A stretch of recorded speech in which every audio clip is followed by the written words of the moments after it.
All right, we are on our last section of candidates here. I would like to introduce Mayor Catherine Blakespear and Julie Thunder. As I hope you've probably noticed, you'll have 5 minutes for introductions or opening statements. We'll move into questions and have a closing statement.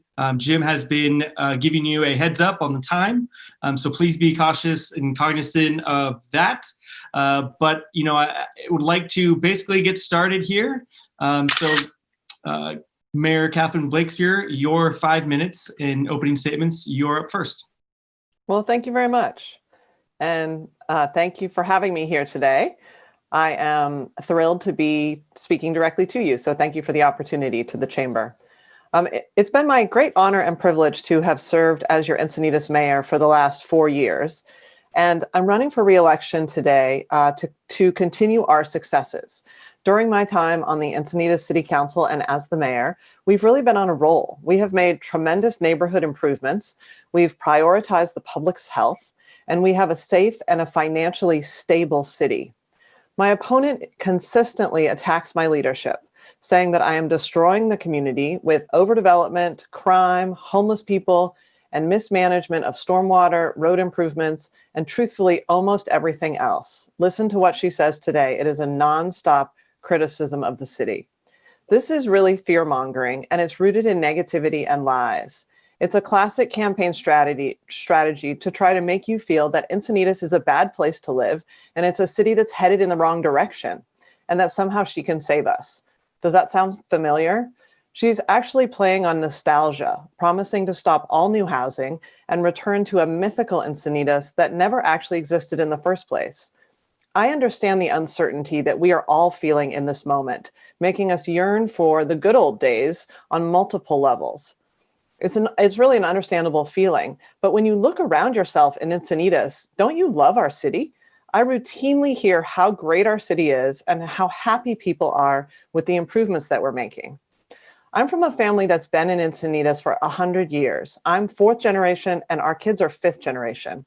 I understand the heartbeat of our city. I feel the heartbeat of our city. And there are no simple answers to the concerns about development, traffic, homelessness, and climate change. I tackle these problems by leading with our strengths, by keeping things in harmony. I'm always working to both preserve and then enhance our city. When you look back at my 4 years as mayor, there are several things that are clear. The first one is that Encinitas remains safe and financially stable. Since I've been the mayor since 2016, total crime has decreased by 1/3. The city has also benefited from a huge number of community improvements. I'll just list a few of them that have been built while I've been your mayor. The Coastal Rail Trail, a new park, Olympus Park in Leucadia, under construction now, the protected bike lanes on Highway 101 headed to Solana Beach, the art mosaics and bike and pedestrian paths at Santa Fe Drive and Encinitas Boulevard under the freeway, paths in Alevenheim, a railroad undercrossing in Leucadia just went out to bid, a railroad quiet zone, first in the city, 4 acres of new sand on the beach, and our city's largest project, breaking ground in a few short months, is Leucadia Streetscape. I'm a collaborative, open-minded, hardworking, analytic, and data-driven mayor. I also have a heart, and I lead with compassion. I recognize diversity as a value, and I give it voice through my actions. I care about helping our neighbors who find themselves without a home, and I proudly supported a parking lot for those who had lost their homes but still had a car in order for them to receive services and stay safely overnight. I also have great relationships with elected officials at all levels, my colleagues on the City Council, and other professional leaders. I've been selected by my peers to be in leadership at the county's largest organization, the SANDAG, the Regional Transportation Organization.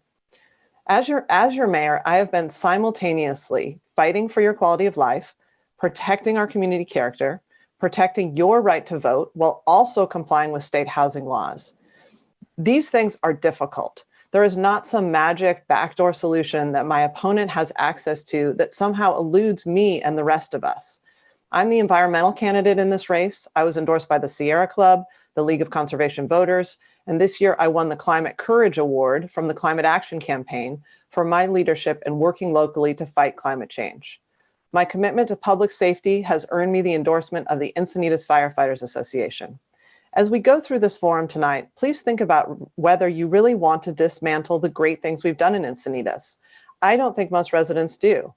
Thank you for being here tonight, and I would be honored to have your support for my re-election as your Encinitas mayor. Thank you, Mayor Blackspear. Julie Thunder, you have 5 minutes for your opening statement. Thank you, and thank you to everybody that's attending tonight and to the chamber organizers for putting this event together. Encinitas has been my home for 30 years. My husband and I are invested in Encinitas with our money, our time, and our hearts. We raised our 4 daughters here and someday hope to watch them raise our grandchildren here. As you can see, I have a personal stake in keeping our town safe from crime, environmental harm, and overdevelopment. I have a Bachelor's of Science degree in Applied Mathematics from SDSU, go Aztecs. I have a secondary teaching credential. I ran a small custom software business from my home for years and later served on the Cardiff School District Bond Committee, the first one, not the current one. And I served on the boards of local sports leagues. Today, I'm the publisher of the Encinitas Current, a local newsletter. Encinitas is worth fighting for. That's why I'm running for mayor, to keep Encinitas a beach town, not a big town. My opponent likes to say, quote, "We're a well-run city." Well, if that's the case, why are we tangled up in nearly 20 lawsuits? Many of them a direct result of actions taken by our current mayor and council. She also says, quote, "We're one of the safest cities in America." Well, if that's so, why did Sandag and the FBI just publish their mid-year report showing violent crime in Encinitas is up 58%, while in the same time period, Solana Beach and Carlsbad are down? And don't forget the excuses we've heard that my hands are tied, end quote, when referring to reversing our votes. Those of us who are invested in Encinitas want a different future for our town. Like all of you, I want safe roads for both bikes and cars. Like you, I want to protect our lagoons from filthy runoff. Like you, I want our beaches to be safe. And like you, I want a more resident-focused city hall. As your mayor, I will place public safety first. My support for law enforcement has earned me the coveted endorsement of the Deputy Sheriff's Association. I will never support defunding the police. I'm not anti-growth. I want our town to grow, but in a more measured and managed way. Let's work together, you and I, and to find affordable housing solutions that don't sacrifice the very town we've come to love. Let's preserve the unique character of Encinitas that attracted us to live here in the first place. But politics sometimes gets in the way of moving in the right direction. My opponent is very proud of her 100-year family legacy in Encinitas. She should be, and so should her children. But we all have a family legacy somewhere. My great-great-grandfather traveled west with my great-great-grandmother and their children. He wore a 6-shooter and drove a covered wagon. But that doesn't make me a good shot or a good wagon driver. All stakeholders should have an equal voice in this city, regardless of how long their families have been around. Some are trying to throw national politics into this race, but that doesn't belong here. In fact, that's what is wrong right now in our city. Too many decisions are being made through the lens of political partisanship. I'm here to bring our town back to the middle. I became an independent because I didn't want to run for office influenced by a political party. I think Encinitas has had enough partisan politics, and I want to be part of the movement that brings us back to the center, back to a place where decisions that are made with a community first agenda, not a party agenda. My willingness to be friendly and cooperative with people from both sides of the aisle is why I'm endorsed by several past mayors, several city commissioners, taxpayer advocates, public safety officials, and other community leaders. All of them are Democrats, Republicans, and independents. Honestly, once I spoke with Sheila Cameron, Pam Slater-Price, and Mark Muir all in the same day. Not one of them asked my party affiliation before offering their advice to me. Not one of them asked for promises before making suggestions, but they have supported me in my campaign for mayor because they know I get along with people and I can work with others, regardless of political persuasion. And they all know how much I care about Encinitas. If you supported my opponent in the past, please listen with an open heart tonight. I know it can be hard to change, but with 6 years in office, it might be time for some fresh ideas. Thank you. Thank you, Julie Thunder and Mayor Blakespear. So we'll move on to the questions. Mayor Blakespear, you will be up first on this first question. Again, there'll be 2 minutes while I'm asked the same question to both of you. We each have 2 minutes to answer, and we'll rotate whose turn it is first. So Mayor Blakespear, the El Camino corridor is a major resource for funding within the city of Encinitas. There have been discussions regarding the El Camino corridor with regards to pedestrians, bicyclists, and vehicle uses. Please explain your vision for this important economic corridor. Well, that's a good question. I think the El Camino Real corridor has a lot of different potential. I mean, as the changing face of retail is a reality, I think that we need to be considering mixed use opportunities there, which would allow it for us to have some commercial on the bottom and housing on the top. And I think it's also important that people be able to get where they need to go inside their car and outside their car. So I've been really dedicated to making the city more bikeable and walkable. There's a hunger among our residents to have that. And even when you look at the El Camino Real corridor and all the residential development to the east of it, you see that people are really eager to be able to get to the coffee shops and the market and all the different commercial uses that they want on the El Camino Real corridor. So I am very interested in working with the community to see what we could actualize that corridor into being. And I think it has quite a lot of different potentials. Thank you very much. Julie Thunder, you same question, which is the El Camino Real corridor is a major resource for funding within the city of Encinitas. There have been discussions regarding the El Camino corridor with regards to pedestrians, cyclists, and vehicle uses. Please explain your vision for this important economic corridor. Well, my vision would be your vision. The businesses that need to thrive there is who I would want to talk to. I would want to know what you think would work better. I think people on this call are there every day and they see exactly how their customers are using their business and how they're getting there. What I wouldn't do is something like that Z crossing that the city has planned between Kohl's and CVS or the Ralph's and Trader Joe's shopping center. That just doesn't make sense. Traffic's already a problem there, and you never see people trying to cross, and there's a crosswalk on each end. So I'm really concerned about that, and I hope you guys are, people who have businesses in that area are involved in that crossing. So my vision is your vision. I believe representative government means exactly that. It means I'm here to represent you and what you think would work best and balance out with what the city can afford. Thank you.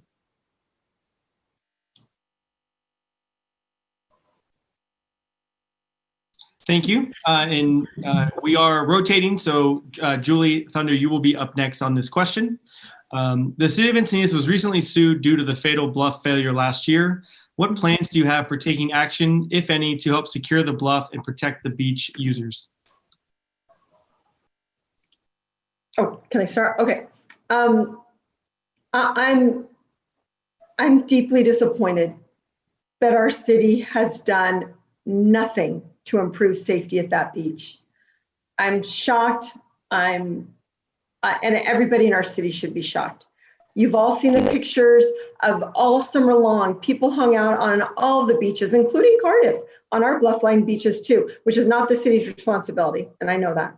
But people laid right up against the bluffs, even sitting under overhangs. And nobody told them that's not safe and shooed them away. That is not right. We have visitors coming to our beach that aren't from here and don't know what the real danger is. I know the lifeguards were asked to let people know, but a lifeguard can't keep looking behind him. His job is to look in front at who's in the water. So I do support the legislation that was recently submitted or proposed by Senator Bates. And that legislation allows homeowners on the bluff to do minor repairs to the bluff, like removing invasive plant species, that heavy ice plant that actually brings the bluffs down sometimes. It also allows homeowners to repair faulty irrigation. There was a part of that that allowed seawalls that's being renegotiated because it wasn't clear on allowing what type of seawalls and how they meant to address that. That legislation also, when homeowners want to make changes or repairs to their bluff to make them safer, the homeowner pays a fee, and that fee goes to a sand replenishment program. Also, the sand replenishment coming, which is very good, doesn't even address the bluff where the beaches where the accident was. The sand replenishment is going to start way south of that. So we have a serious problem. I'm ready to get started on that. Thank you. Thank you very much, Mayor Blakespear. Same question, which is the city of Encinis was recently sued due to the fatal bluff failure last year. What plans do you have for taking action, if any, to help secure the bluff and protect the beach users? Yes, well, first, we were heartbroken by the death of 3 members of one family when the bluff collapsed on them one afternoon. It was just over a year ago. I can think of nothing worse. And we really just mourned with them and continue to. The bluffs cannot be armored because of the Coastal Commission requirements. So our options are to do a sand replenishment projects and also to be safer around the bluffs. And so I'm really happy and proud and grateful to our Congressman Mike Levin, who was able to get a long stalled sand replenishment project started. And we were able to unlock a state grant because we have federal money now for that project. And, you know, sand travels south over time. So where it's placed is strategic because it has to fit in with the marine ecology and habitat. And then it washes back up onto the beach in the summer and goes in the winter.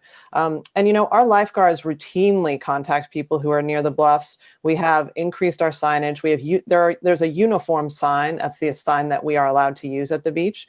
And we have a lot more signage. I don't know if any of you have ever tried to ask people to leave from where they are, but I have done that repeatedly, trying to say, hey, you know, you're really close to the bluff, and we recently had an accident in our city and you might want to move. And people can be quite hostile and also a lot of times are just not interested in hearing your feedback like that. So I do understand why it is that the lifeguards might reach out and then people would still be sitting there. But it is the practice of our lifeguards to be contacting people and ensuring that they are safely using the beaches at all times.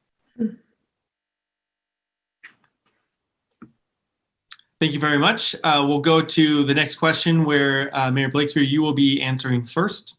Fire is a threat to many of our communities. How will you support and improve our fire prevention and response efforts within our higher fire zones? Yes, fire is a threat, and I worry about fire every year, especially right now in the fall, in September, October, November, when we have the Santa Ana conditions that can create a rapid spread of fire. And then, of course, we see it throughout the state, and we need to do everything we can to prepare for the possibility of fire. So our fire department is proactive in clearing evacuation routes, in communicating with residents. There's a fire task force in Alevenheim, and I think that we are doing a lot. I've been endorsed by our firefighters because of my commitment to public safety, and I took a tour before COVID hit of all of the things that have been done just in the last year to make it even safer to evacuate. So people need to be prepared, have a plan, have a go bag, have a place for your large animals if you live in Alevenheim, because there's no question that if everybody tries to get on the road at the same minute, it doesn't matter how wide your road is, it is going to be congested if you're trying to do that. So having evacuation routes that are taking place over time and as many roads open as possible, that's what we need in order to be as safe as we can possibly be. Thank you. Julie Thunder, same question. Fire is a threat to many of our communities. How will you support and improve our fire prevention and response efforts within our higher fire zones? I feel very strongly about this. Alevenheim needs a 3-man station and a permanent building. purchased by the city, and they need a seriously upgraded fire truck. That's number one. Number two, the fire task force that my opponent just spoke of is called the Fire Safety Commission, and it has nothing to do with the city. A group of residents are doing it themselves because they've gotten so little attention from the city. So thank goodness they're taking control of their own destiny. The next, the area around Val Sereno neighborhood, where there used to be a lake that some developer created with the Escondido Creek. That lake is long since gone, but the area that became the lake is now infilled with non-native plant species and tons of dead undergrowth and a lot of eucalyptus trees. That's been ignored for years. Those residents have been begging for help. They're literally scared, especially this time of year. They're calling me because they're getting nothing from our city. There is a question of who manages that area, the city versus the county, but those residents are part of the city. So as your mayor, I will work with the county to solve that problem. It needs to be solved before next fire season. So thank you.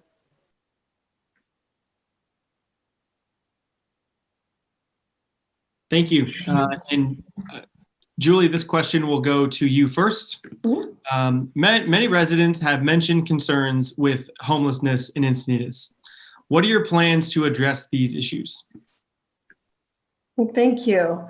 I'd like to clarify about the mayor's been saying constantly that I'm anti-homeless. I'm not, but I'll tell you right now, I'm anti people pooping in my yard, which has happened. I'm anti not being able to go to the park because there are so many of them living there.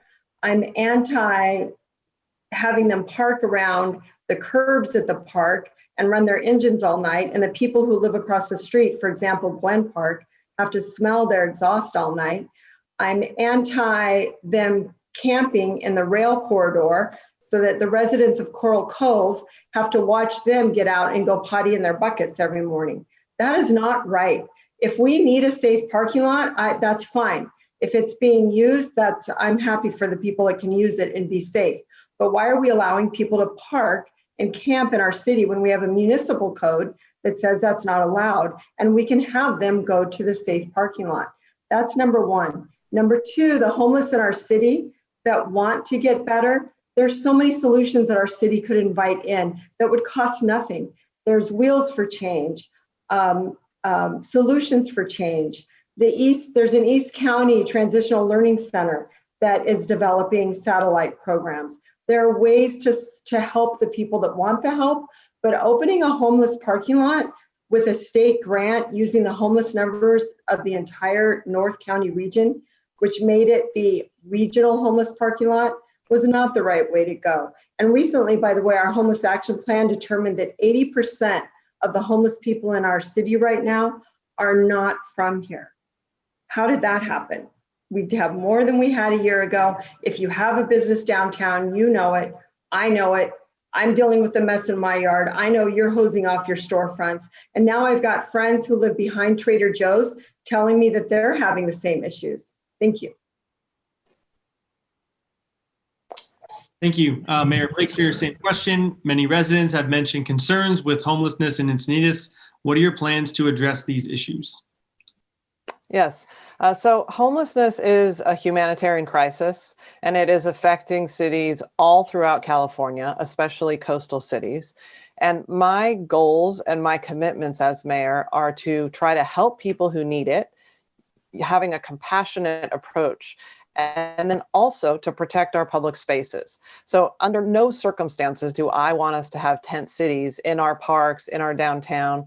We are operating under a system of laws. And if you don't have a shelter bed, you cannot move somebody and say, you cannot be here. So the city of Encinitas does not have a shelter. We are currently doing a homeless action plan so that we can get our arms around the entirety of the situation of homelessness in Encinitas, because the point in time count says there are about 120 homeless people in the city. But if you talk to, for example, Scripps, how many people do they see in the ER in Encinitas, or you talk to the Community Resource Center, the number is closer to something like 800. And so we need to have solutions of government. We need our county to be more engaged in North County.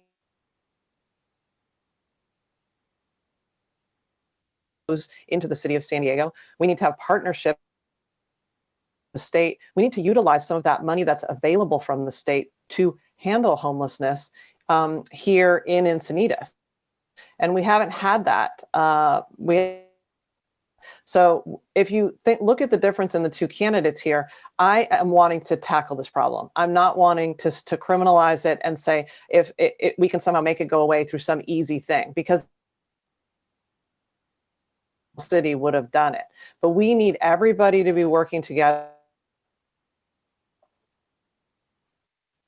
First, mental health, drug addiction, all of those things are part of the puzzle, and it is very complex and it needs all of our attention.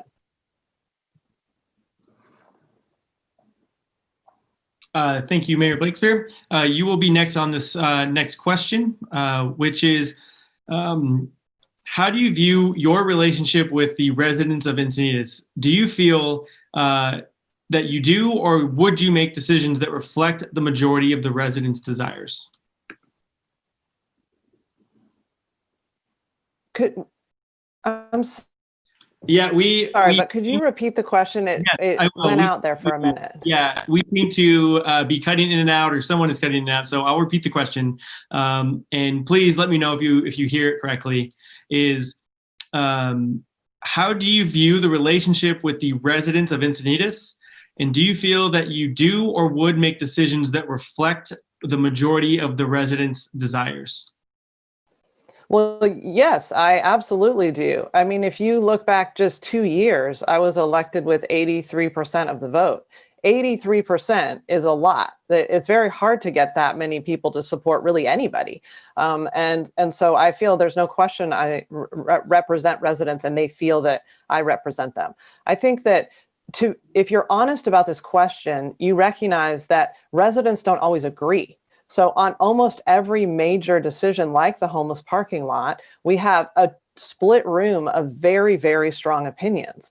And so the important thing in your elected leaders is that they share a sense of the values. I mean, elections are how we resolve our value disputes. And so my values are to be compassionate, inclusive, committed to you, to hearing you out, and to coming up with a solution that works for everybody, but then also to move things forward, to be a doer. Because I think it's really easy to throw stones, to point fingers, to say that should be done differently, or that should be a no. And what I'm interested in is, how do we get to yes? I think people want you to do something. They want us in elected office to make their life better.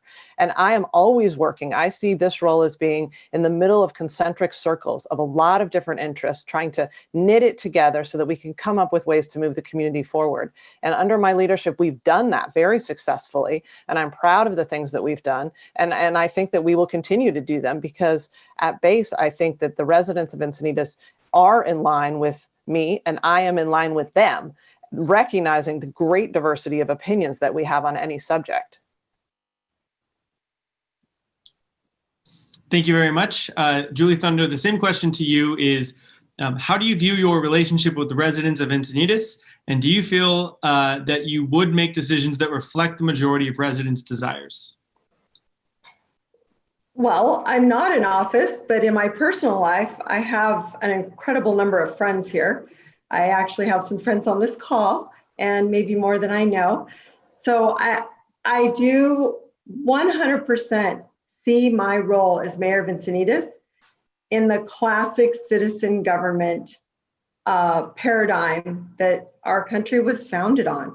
I don't think you have to be an expert to run for council or mayor. I think you have to be rational and reasonable and have your heart in the right place. I also believe that the whole point of this, for me, is to get us back to a more representative government. Our current council, with their 5-0 votes, tells me that a lot of the council members are leading or following somebody on their votes. And I don't think that's right. I think it's good when a council is divided and when they have healthy debate and healthy discussions. I also feel strongly about the way we're surveying and polling our residents. Right now, there's a SurveyMonkey poll that was just released today for Pacific View. How are they doing that? Who are they reaching out to? Do you have to have already requested emails to be on that list? I think that's how I got mine. but I want to find a better way. I want to find a way that truly reaches out to each resident. It's 2020. Surely there's a way. Surely there are cities out there that have solved this problem and have figured out how to quickly poll the residents of the city. Let's do this. I want to do it. And I think that we'll have a much truer picture of what the people of Encinitas really want. Thank you. And this is our final question. And Julie Thunder, you will be going first. And the question is, how do you plan on addressing the issues related to climate change? And further, why do you think these issues are important to the Encinitas residents to solve? Well, I think climate change is important for all of us to address and to do what we can to solve it. The question is, how much can one city do? You heard one of the other candidates say every city needs to do their part. I fully agree with that. But what part is effective enough that it's worth the changes that are being made in our city? By the way, our climate action plan on the second page says, quote, our award-winning climate action plan says, quote, an environmental initial study determined that the climate action plan would not have a significant impact on the environment, end quote. Now, my opponent will say, well, that's because if we do that, we have to have a sequel. Well, why aren't we having an environmental review over the climate action plan? If our climate action plan is dictating many parts of our government, then I think we should have a big review on that. Also, before we fix the world's climate, we need to fix what we're doing wrong here, like what you've heard about with the unfiltered stormwater runoff to the lagoon and the sewer line that's been faulty. My opponent is on record of saying, quote, we need to densify the coastline to prevent climate change. I ask you, do you believe we need to destroy Encinitas to save Encinitas? I don't think so. Thanks. Thank you. Mayor Blakespear, same question is, how do you plan on addressing the issues related to climate change? And further, why do you think these issues are important to the Encinitas residents to solve? Well, clearly climate change is an existential threat. And we in the city of Encinitas, the current group of elected officials is very environmentally oriented. So we passed a gold standard climate action plan that has measurable accountability, and we are pursuing that plan. And I think that the idea that we are somehow in violation of stormwater permits or there's sewer leaking into the lagoon, if any of that was the case, the regulatory agencies, the resource agencies would be fining us daily. This is not something that is just the Wild West. Things like stormwater and sewer are very heavily regulated. So those allegations are just not true. But in the bigger picture, the climate action plan is the central organizing document of the city. Everything we do relates back to that. And if you look at it, what we're doing is looking at the sources of emissions. So it's the transportation sector, it's the energy sector, it's the waste sector.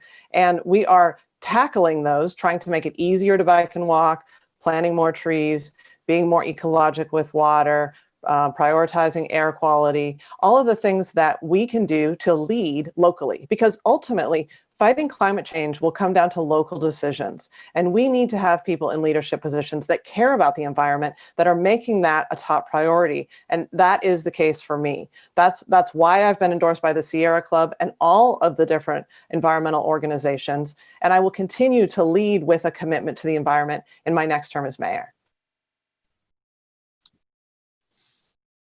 Thank you, Mayor Blakespear and Julie Thunder, for answering those questions. We are going to move on to the closing statements. Mayor Blakespear, you will be first, and it will be 3 minutes for each of you. So go ahead when ready. Are you sure I'm first? Because I went first at the intro. We have been doing first on each. Oh, okay. Okay. I just want to make sure it was fair. Okay. Well, thank you very much for being here tonight and listening to the candidates. I think there are a couple things that I just want to clarify. So one of them is that the idea that 5-0 votes are bad. I think that if you listen to the Encinitas City Council or watch us, what you see is that we all have our different opinions and the things that we bring to the table, and we work it out. You want people who are looking for compromise, who are trying to find an answer that everyone can support, because that actually is the way things move forward seamlessly trying to find consensus. So the idea that split votes are better, we don't want the city run by political theater and individual personalities. So I will continue to always work with my colleagues to try to get us to a consensus decision. It's also important to note that my opponent claims that I am supported by all of these developers and we're involved in all of these lawsuits. I just want to tell you that we are involved in lawsuits. When we approve something, we get sued. When we deny something, we get sued. We're also involved in a lawsuit with the state over the right to vote and the preemption issues around state law and local law. These are very thorny issues, and we are trying to navigate our way through them, providing more affordable housing, protecting your right to vote, while also complying with state law. And all of those things are a sticky wicket, and we're trying our very best to represent the community and do that in the best way possible. My opponent is running on a platform of negativity. There's just no question that almost everything that she's talking about is saying that the city is in a bad position and we are doing it wrong. And I just want you to really think about if that is who you want to be your mayor. It's about complaints. It's about grievances. It's not about a positive vision for the future. My track record demonstrates this positive vision for the future. And I will bring that to my next term as mayor as well. So I thank you for tuning in tonight. I am grateful for your support. I have had close to 800 individual contributions. I'm endorsed by a wide range of people on all different sides. I am a consensus candidate. As I said before, I won the last election with 83% of the vote, and I'm looking forward to having your support in this election as well. Thank you very much. Thank you very much. Julie Thunder, you will have 3 minutes for your closing statement. Thank you. We all want Encinitas to prosper, but that requires a thriving business community.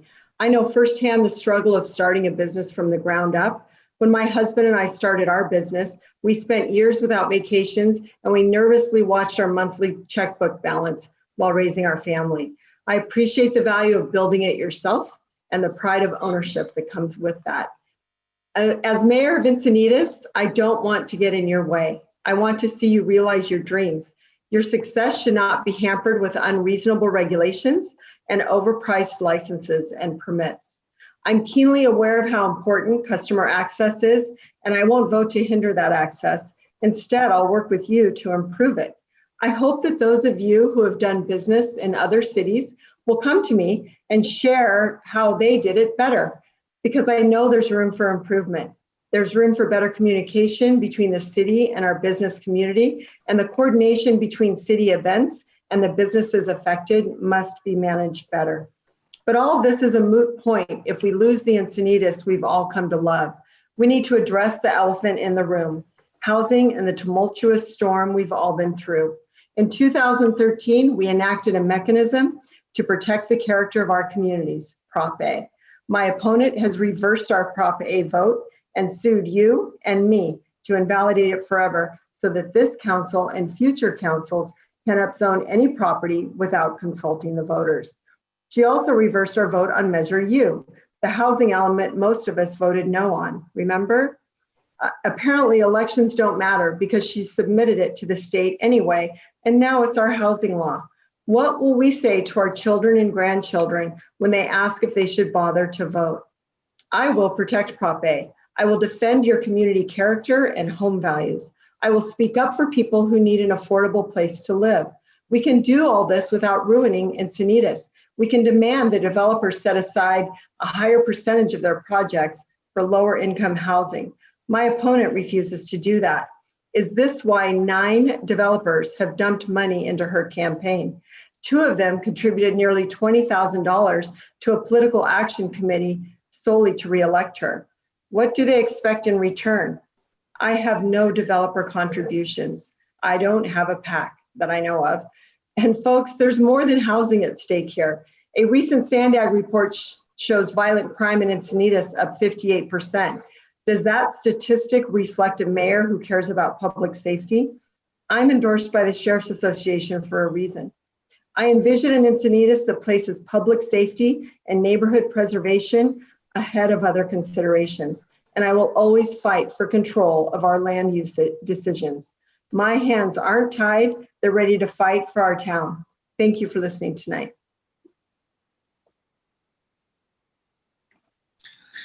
All right, I want to thank Mayor Catherine Blakespear and Julie Thunder. Thank you for the time and answering the questions in depth and giving the voters a look into your opinions and what you would do either on a next term or if elected. I want to thank all of the candidates for tonight. It was you all contributed and were great participants in organizing this. I do also want to give a special shout out to Jim Benedetti, who planned this and reached out and scheduled with the candidates for all of that. I think everybody knows that there's a lot at stake, and we can all do our part by voting. I think by now you're probably tired of hearing the message of make sure you have your plan to vote, but if your plan is to come visit us at the chamber, we are a ballot drop-off. We will be every day from weekdays, from 10 to 4. And then on election day, I believe we are open later, but I don't have that exactly, but I believe 5 or 6 for that. 8 o'clock, Sherry informed me, 8 p.m. So I want to thank everybody again. This was a great forum.